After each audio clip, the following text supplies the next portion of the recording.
तुमच्यापैकी बऱ्याच जणांचे नवरात्रीचे उपवास चालू असतील। उपवासामध्ये सहसा सैंधव मीठाचा वापर केला जातो।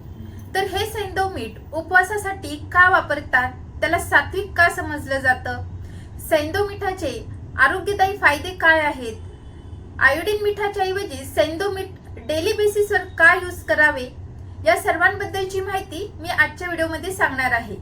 तसेच सैंधव मीठ वास्तुदोष निवारणासाठी का वापरलं जातं याबद्दल देखील माहिती सांगणार आहे। तेव्हा व्हिडिओ शेवटपर्यंत नक्की पहा। नमस्कार, मी डॉक्टर सविता लांजेवार। माझ्या YouTube चॅनलमध्ये तुम्हा सर्वांचं पुन्हा एकदा स्वागत आहे। भारतामध्ये कुठलेही व्रत वैकल्य असो, नॉर्मल मिठाऐवजी म्हणजे आयोडीन मिठाऐवजी सैंधव मिठाचा सैंधव लवणचा वापर केला जातो। तर सैंधव मिठाचे गुणधर्म असे आहेत की ते आपल्या शरीरामध्ये तामसिक भाव वाढू देत नाही, त्यामुळे सैंधव मीठ वापरण्याचा सल्ला दिला जातो। आपण आयुर्वेदाच्या संहितांमध्ये लवण वर्गाचा उल्लेख केला आहे। ह्या लवण वर्गांमध्ये सैंधव मीठ, सामुद्री मीठ, पादेलोन, काळे मीठ अशा वेगवेगळ्या मिठांचा उल्लेख केला आहे आणि त्यांचे गुणधर्म देखील सांगितले आहेत। आणि ह्या सर्व मिठांमध्ये सैंधव मीठ हे सर्वात श्रेष्ठ सांगितले आहे। बरेचसे आयुर्वेदिक औषध तयार करण्यासाठी देखील सैंधव मिठाचा वापर केला जातो।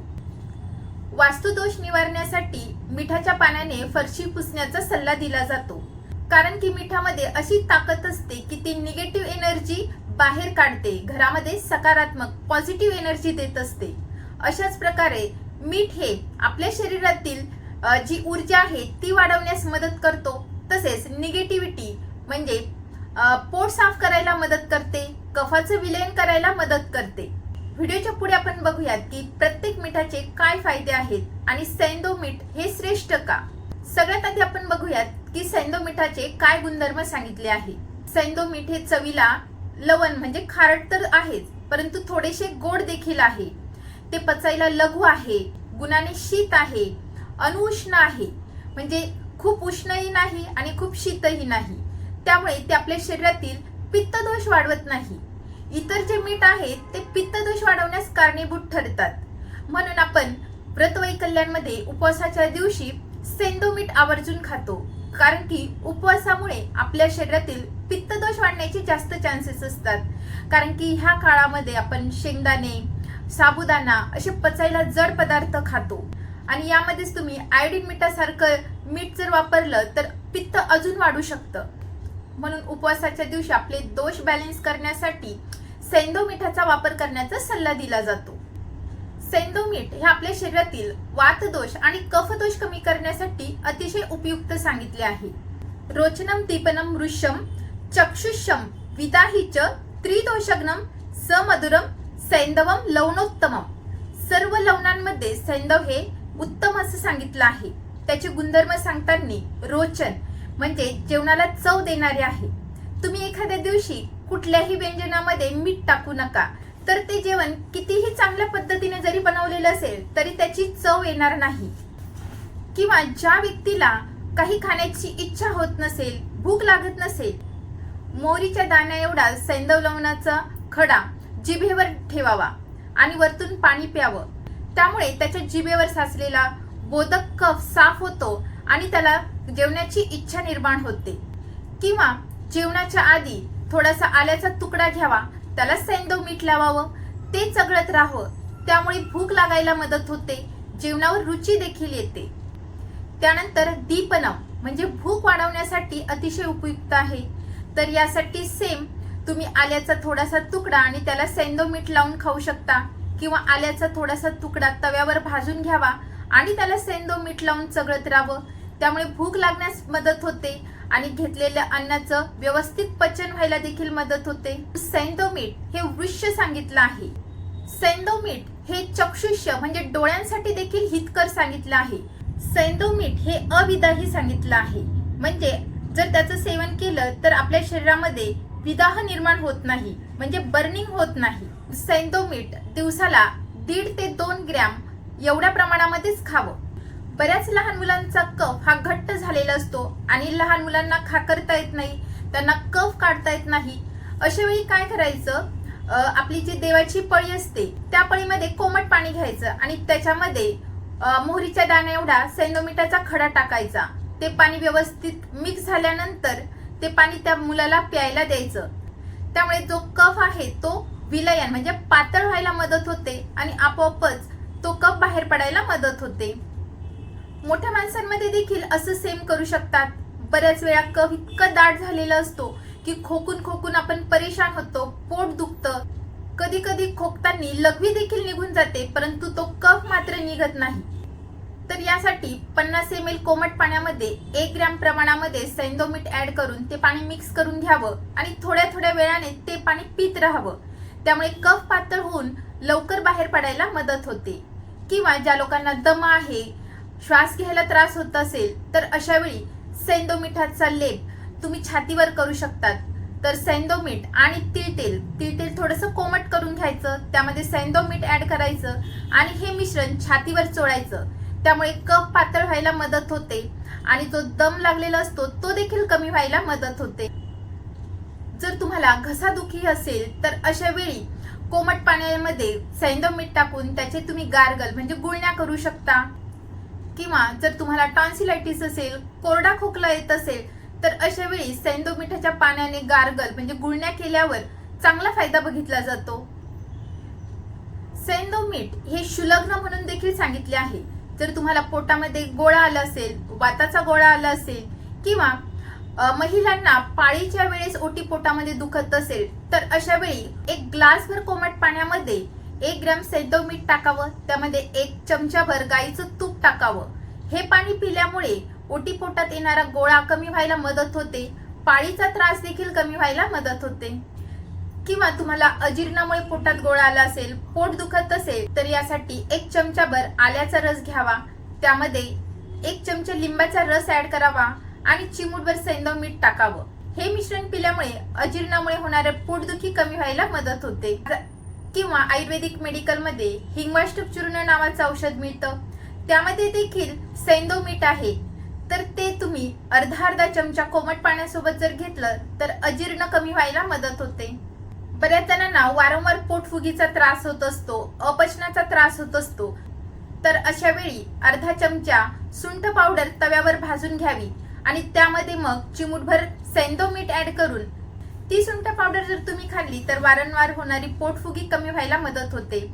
बऱ्याच वेळा अजीर्ण होतं, सोबत पोट फुगते, तसेच बद्धकोष्ठता देखील असते, पोट साफ होत नाही. अशा वेळी 1 चमचा हरितकीची पावडर घ्यावी, त्यामध्ये 1 ग्रॅम सैंधव मीठ ऍड करावं. हे मिश्रण कोमट पाण्यासोबत रात्री झोपायच्या आधी जर घेतलं तर पोटफुगी कमी व्हायला मदत होते, बद्धकोष्ठता कमी होऊन पोट साफ व्हायला मदत होते. कारण की सैंधव मीठ आणि हरितकी दोन्हीही सारक म्हणजे पोट साफ करण्यासाठी अतिशय उत्तम आहे.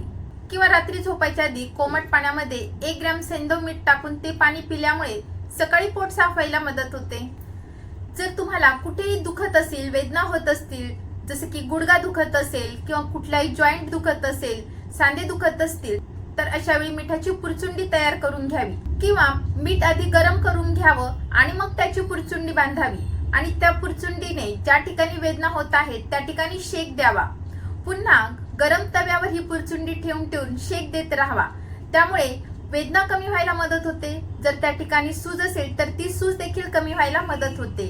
जर तुम्हाला सांधेवाताचा त्रास असेल, सांधे एकदम कडक झाले असतील, चालायला जमत नसेल, फोल्ड होत नसेल तर अशा वेळी आयुर्वेदिक मेडिकल मध्ये बृहत सैंधवादी तेल मिळतं, त्या तेलाने तुम्ही मालिश करू शकता. अशाच प्रकारे जर तुमचा कफ दाट झाला असेल, त्यामुळे छाती एकदम जड वाटत असेल तर अशा वेळी मिठाच्या पुरचुंडीने छातीला शेक द्यावा. किंवा जर तुम्हाला गांधील माशी चावली असेल किंवा कुठलाही कीटक दंश झाला असेल, त्या ठिकाणी मोठे अशी चकत्ते येतात, तर अशा वेळी सैंधव मीठ जर त्या ठिकाणी चोळलं तर त्यामुळे त्या ठिकाणची लालिमा आणि सूज कमी व्हायला मदत होते. मीठ हे कृमिघ्न म्हणून देखील सांगितले आहे. जर लहान मुला मुलींमध्ये उआलिखा झाले असतील तर त्यांच्या डोक्याला मिठाचा लेप करून डोकं बांधून ठेवावं, त्यामुळे उआलिखा कमी व्हायला मदत होते. आयुर्वेदातील सुश्रुत संहितेमध्ये दात घासण्यासाठी सैंधव मिठाचा वापर करण्यास देखील सांगितलं आहे. सैंधव मिठाने दात घासल्यामुळे आपले दात हे पांढरे शुभ्र आणि स्वच्छ व्हायला मदत होते. कारण की सैंधव मिठामध्ये क्लिनिंग प्रॉपर्टी आहे. उन्हामुळे जर तुम्हाला डिहायड्रेशन झालं असेल किंवा थकवा जाणवत असेल तर अशा वेळी 1 ग्लासभर पाण्यामध्ये 1 चमचा खडी साखर आणि 1 ग्रॅम सैंधव मीठ याचं मिश्रण मिक्स करून जर घेतलं तर थकवा कमी व्हायला मदत होते, शरीर हायड्रेटेड राहतं, इलेक्ट्रोलाइट बॅलन्स मध्ये राहतात। जर तुम्हाला वारंवार उचकी येत असेल तर अशा वेळी 1 कपभर कोमट पाण्यामध्ये 1 ग्रॅम सैंधव मीठ घालून ते पाणी थोडं थोडं पित राहिलं तर उचकी कमी व्हायला मदत होते। अशाच प्रकारे जर तुम्हाला कुठलेही त्वचा विकार झाले असेल, जसे की एक्झिमा असेल, खाज येत असेल तर अशा वेळी सैंधव मिठाच्या पाण्याने आंघोळ करावी किंवा ज्योतिषशास्त्रामध्ये देखील आंघोळीच्या पाण्यामध्ये मिठाचा वापर करण्यास सांगितला जातो, जेणेकरून आपल्या शरीरातील निगेटिव्हिटी निघावी। सैंधव मीठ आयोडीन मिठापेक्षा अतिशय उत्तम आहे। सैंधव मिठामध्ये देखील आयोडीन उपलब्ध असतं, म्हणून आपण आपल्या नॉर्मल आयोडीन पांढऱ्या मिठाऐवजी सैंधव मीठ डेली यूज साठी वापर करावा। सैंधव मिठामुळे तिन्ही दोष हे समावस्थेत राहतात। आयुर्वेदातील पंचकर्मामध्ये देखील सैंधव मिठाचा वापर केला जातो, जसे की बस्ती पंचकर्म। बस्ती पंचकर्मासाठी जे मिश्रण तयार केलं जातं त्यामध्ये देखील सैंधव मिठाचा वापर केला जातो, जेणेकरून आपल्या आतड्यांमधील जे दोष आहे, कफ दोष आहे, त्याचं विलयन होऊन सर्व दोष एकदा शरीराच्या बाहेर पडावेत। वमन पंचकर्मामध्ये देखील सैंधव मिठाच्या पाण्याचा वापर केला जातो, परंतु अतिमात्रेमध्ये कोणतेही मीठ खाऊ नये। जर सैंधव मीठ देखील जरी अतिमात्रेमध्ये खाल्लं तर आपल्याला हाय बीपी होण्याचे चान्सेस असतात, वॉटर रिटेन्शन होण्याचे चान्सेस असतात, त्यामुळे शरीरावर पायावर सूज येऊ शकते। अति प्रमाणामध्ये जर मीठ खाल्लं तर आपले केस गळती होऊ शकते किंवा केस पांढरे देखील होऊ शकतात, आपल्या शरीरातील पित्त दोष वाढू शकतो, म्हणून कधीही प्रमाणामध्येच मीठ खावे। आता आपण बघूयात की सैंधव मिठामध्ये आणि आयोडीन मिठामध्ये काय फरक आहे। तर सैंधव मीठ हे रॉक सॉल्ट म्हणजे हिमालयामध्ये जे दगड तयार होतात त्या दगडांपासून सैंधव मीठ तयार होतं। हे दगड गुलाबी रंगाचे असतात, म्हणून हे मीठ गुलाबी रंगाचं दिसतं। हे मीठ तयार करण्यासाठी कुठल्याही प्रकारची रासायनिक प्रक्रिया केली जात नाही, फक्त ते जे दगड आहेत ते बारीक करून त्याचं मीठ तयार केलं जातं। हे एक प्रकारचं खनिज मीठ आहे, हे एक प्रकारचं खनिज मीठच झालं, त्यामुळे यामध्ये मॅग्नेशियम, पोटॅशियम, कॅल्शियम यासारखे घटक द्रव्ये देखील आढळतात। आपल्या बोन हेल्थसाठी, दातांसाठी अतिशय उपयुक्त ठरते। तर आयोडीन मीठ म्हणजे आपलं जे रोजचं पांढरं मीठ जे आहे ते समुद्रापासून बनवलं जातं, तर ज्या समुद्रापासून ते मीठ बनवलेलं जातं त्याचे गुणधर्म त्या मिठामध्ये येतात। तर हे मीठ तयार करण्यासाठी बऱ्याच प्रक्रिया केल्या जातात, त्यानंतर हे मीठ तयार केलं जातं आणि ह्या मिठामध्ये वरतून आयोडीन मिक्स केलं जातं, म्हणून याला आयोडाइज्ड मीठ असं म्हणतात। बऱ्याच वर्षांपहिले जेव्हा आयोडीनच्या कमतरतेमुळे काही ठिकाणी गॉइटर म्हणजे थायरॉइडच्या सारख्या समस्या निर्माण व्हायला लागल्या होत्या, तेव्हा त्या काळामध्ये मिठामध्ये आयोडीन ऍड करण्याचा सल्ला दिला गेला होता, म्हणून तेव्हापासून ती प्रथा आजपर्यंत चालू आहे। नॉर्मल मिठामध्ये आयोडीन ऍड केलं जात आहे, परंतु सध्याच्या काळामध्ये त्याची अजिबात गरज नाही, कारण की आपल्याला इतर पदार्थांमधून देखील आयोडीन आपोआपच मिळतं। सैंधव मिठामध्ये देखील आयोडीन असतं। हे आयोडीन आपल्या मेंदूच्या विकासासाठी अतिशय उपयुक्त असतं, तसेच थायरॉइड ग्रंथीचे कार्य सुधारण्यासाठी देखील अतिशय उपयुक्त असतं। पांढऱ्या मिठामध्ये सैंधव मिठापेक्षा सोडियमचं प्रमाण हे जास्त असतं, त्यामुळे हाय बीपी होण्याचे जास्त चान्सेस असतात, शरीरावर सूज येण्याचे जास्त चान्सेस असतात, केस पांढरे होण्याचे चान्सेस देखील असतात। बरेचसे जे पॅकेटचे फूड असते, सॉस असतात, असे वेगवेगळे जे पदार्थ असतात त्यामध्ये आयोडीन मीठ टाकलेलं असतं, म्हणून असे पदार्थ खाणं टाळावं। त्यामुळे आपल्या शरीरामध्ये हळूहळू पित्त दोष वाढतो, वाढलेला पित्त दोष आपल्या रक्तधातूला दुष्ट करतो, त्यामुळे त्वचा विकार होण्याचे जास्त चान्सेस असतात, केसांचे विकार होण्याचे देखील जास्त चान्सेस असतात। एवढंच नाही तर हृदयाचे आरोग्य देखील खराब होण्यास कारणीभूत ठरते, तसेच किडनीचे आरोग्य देखील खराब व्हायला कारणीभूत ठरते। म्हणून पांढऱ्या मिठाऐवजी सैंधव मीठ अतिशय उत्तम आहे। अशा प्रकारे तुम्ही देखील आपल्या रोजच्या आहारामध्ये आयोडीन मिठाच्या ऐवजी, समुद्री मिठाच्या ऐवजी सैंधव मिठाचा वापर करायला सुरुवात करा। पुन्हा भेटूयात पुढच्या व्हिडिओमध्ये, तोपर्यंत हेल्दी खा, हेल्दी रहा, आयुर्वेदाला जवळ करा। नमस्कार।